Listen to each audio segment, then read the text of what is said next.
Hello, magandang gabi sa inyo mga kapatid, mga kapamilya. At tayo ay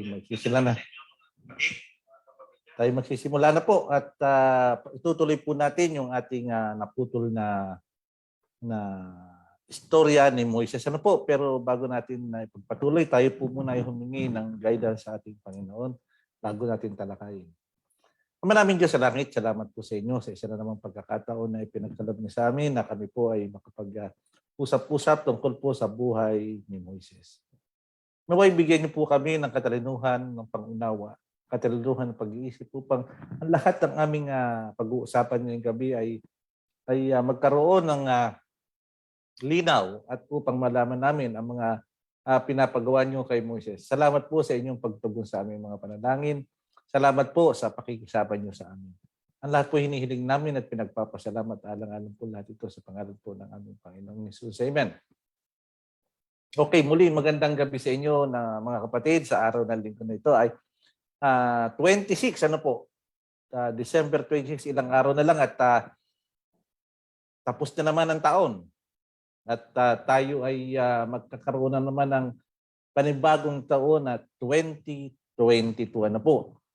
Kung kayo po ay lumalabas sa inyong mga bahay, kung kayo ay lumalabas sa inyong komunidad at pupunta kayo sa mga palengke, makikita nyo na ang mga tao ay abalang-abala sa pamimili, sa pamamasyal, sa SM, lalo na sa mga malls. Abalang-abala sila.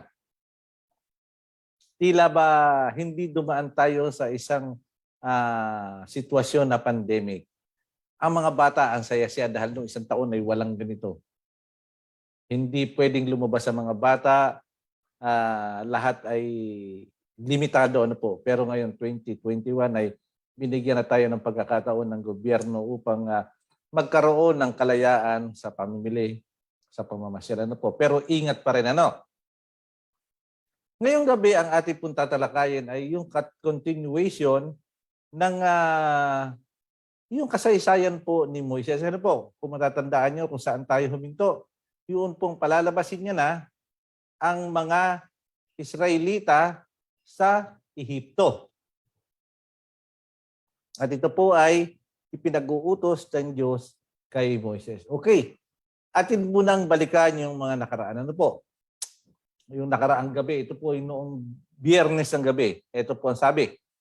Sinabi ng Panginoon kay Moises, makinig ka, gagawin kitang parang Diyos sa Paraon. Ibig sabihin kasi siya ang tagapagsalita ng Diyos. So parang Diyos ka sa harap ni Paraon. Makikipag-usap ka sa kanya sa pamamagitan ng kapatid mong si Aaron. Ayun ang sabi.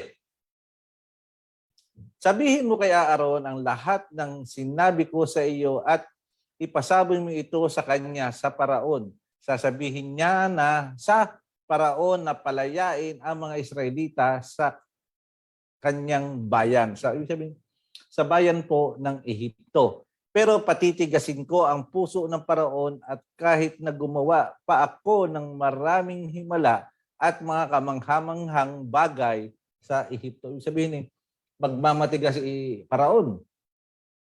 Hindi niya palalabasin ang mga Israelita. Yun nga, ang sabi ay, nung nakaraan pa, ang sabi ay, lalo niyang pahihirapan sa pagtatrabaho ang mga Israelita sa paggawa ng putik o sa paggawa ng bricks. Tuloy natin ang basa. Hindi siya makikinig sa iyo, sabi ng Diyos kay Moises. Pagkatapos, parurusahan ko ng matindi ang Ehipto. Ito yung nakakatakot.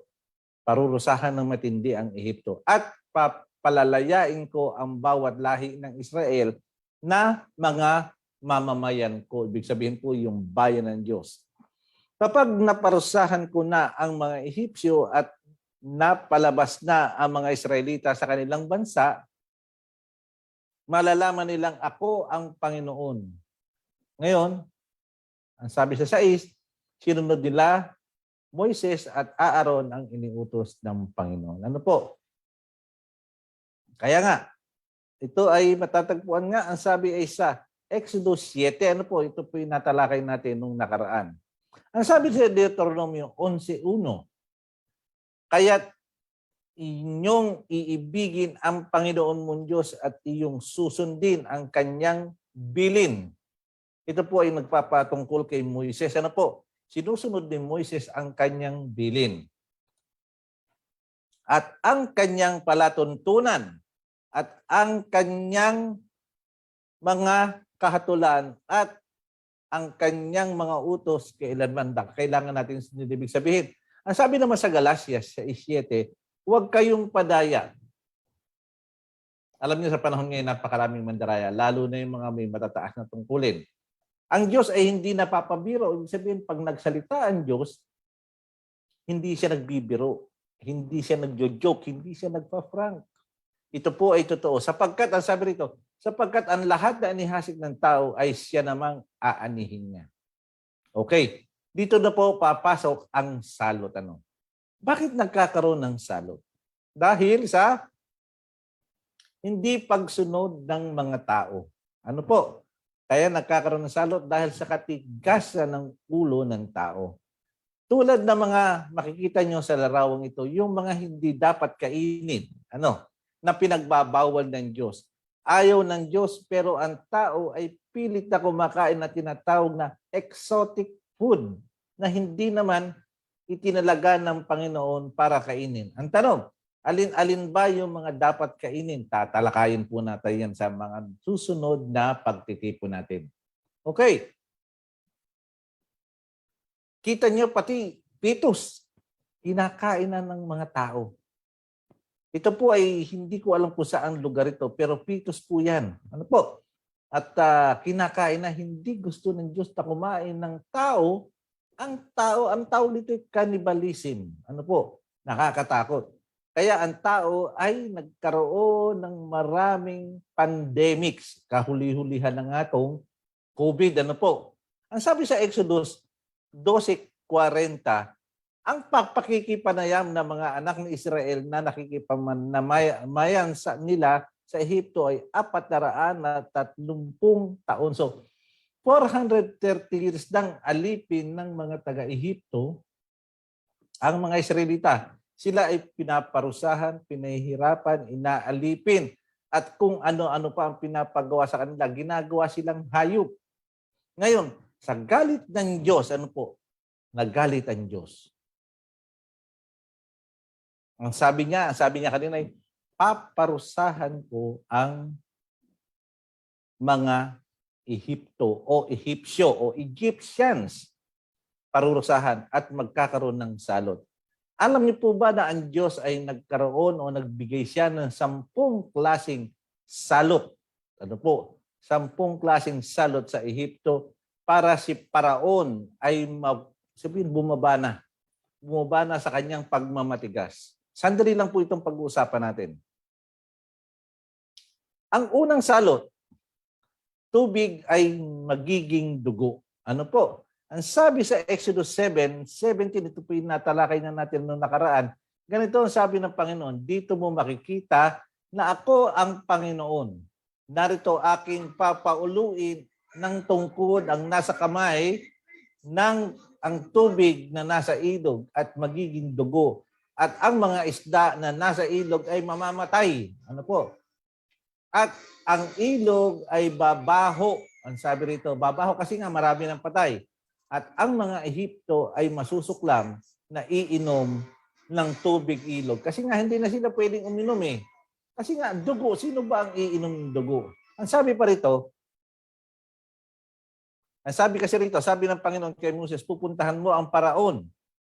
Ang sabi, at sabihin mo sa kanya ito, sinabi, ako na ang Panginoon, paalisin mo ang mga mamamayan para makasamba sila. Kung hindi mo sila papaalisin, pupunuin ko ng palaka ang iyong bansa. Ayun. Ang unang salot, tandaan natin, ay ang tubig na naging dugo. Ang ikalawang salot ay ang magkakaroon ng palaka. Ano po? Ito ang tingnan nyo. Palaka everywhere. Ano ang mangyayari? Palaka kung saan-saan. Palaka kung saan-saan. Kita nyo? kung saan-saan nanggagaling palaka. Sabi, mapupuno ng palaka ang ilog ng Nilo at papasok ito sa palasyo. Ano po? Sa kwarto at kahit sa higaan mo. Papasok din ang mga ito sa bahay ng mga opisyal at mga mamamayan mo. At pati sa mga pugon at sa pinagmamasahan ng harina. Naku po, pati doon sa hapag, doon sa lutuan, sa pagmamasahan ng harina. Alam niyo, pag minagmamasahan ng harina, ito po ay napakalinis. Ano po? Siguro nung unang panahon ay iba, pero kadalasan sa mga bakeries, kadalasan ito stainless. Yung iba naman ay marble ang ginagamit. Ito hanggang doon meron. Tatalunan ka ng mga palaka, pati na ang mga mamamayan at lahat ng mga opisyal mo. Hiro nyo? Ayan. At sinabi ng Panginoon kay Moises, sabihin mo kay Aaron na iunat niya ang kanyang baston sa ilog, sapa at kanal at mapupuno ng palaka ang buong Ehipto. Ako po ay lalaking lalaki sabihin natin, pero hindi ko kayang humawak ng palaka. Parang nakakakilig. Ganyan. Ewan ko yung iba. Ikaw, nakakahawa ka ba ng palaka? Meron talagang matatapang na humahawak ng palaka. Kaya iniunat ni Aaron ang kanyang baston sa mga tubig ng Ehipto at lumabas ang mga palaka at napuno ang buong Ehipto.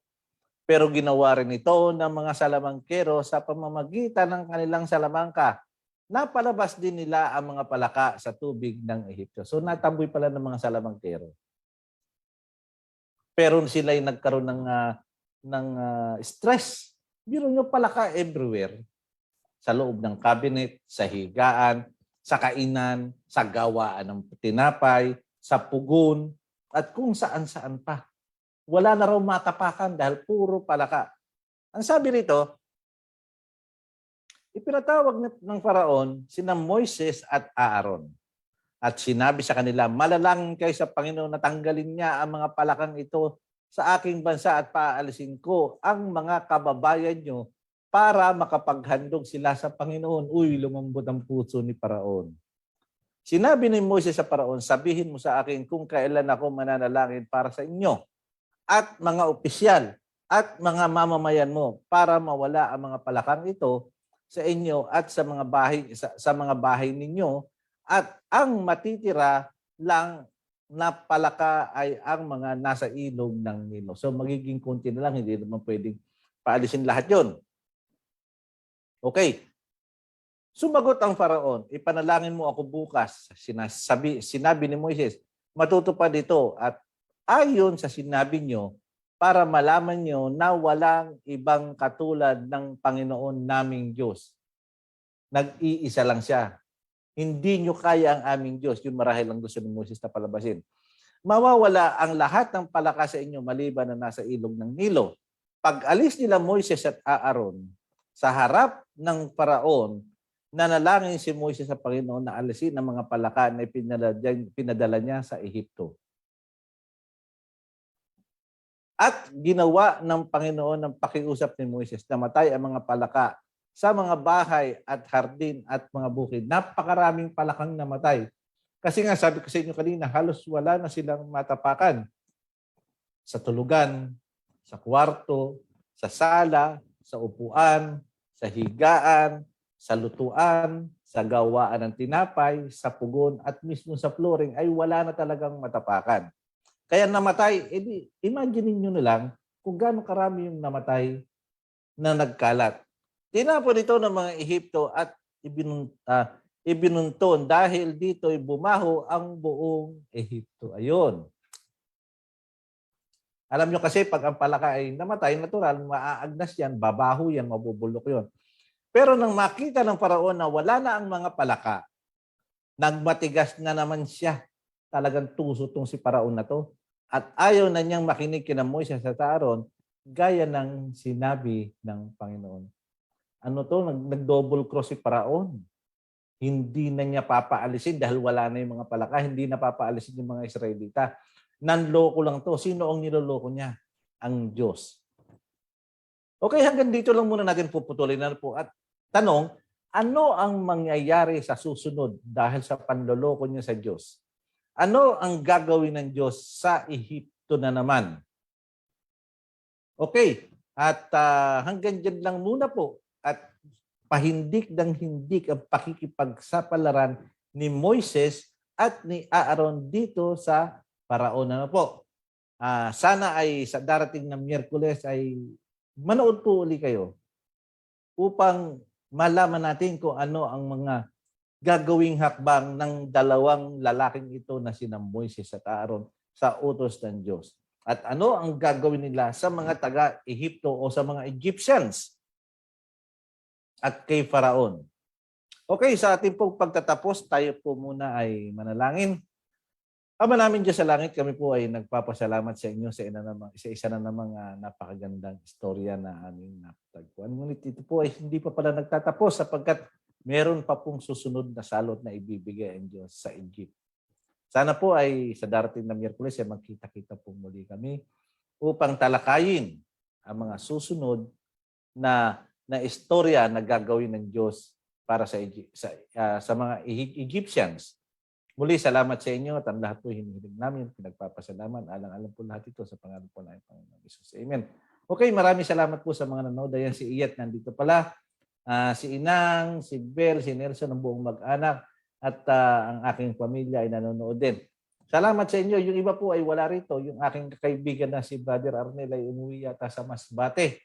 So hindi ko alam kung ano ang lagay nila ron. So manonood na lang yung sa replay. Sigurado yan. At maraming salamat sa inyo. Muli ay magandang gabi at hanggang sa muli. Ito po ay ating tatalakayin at ating pag-uusapan muli. Napakaganda na po ng istorya.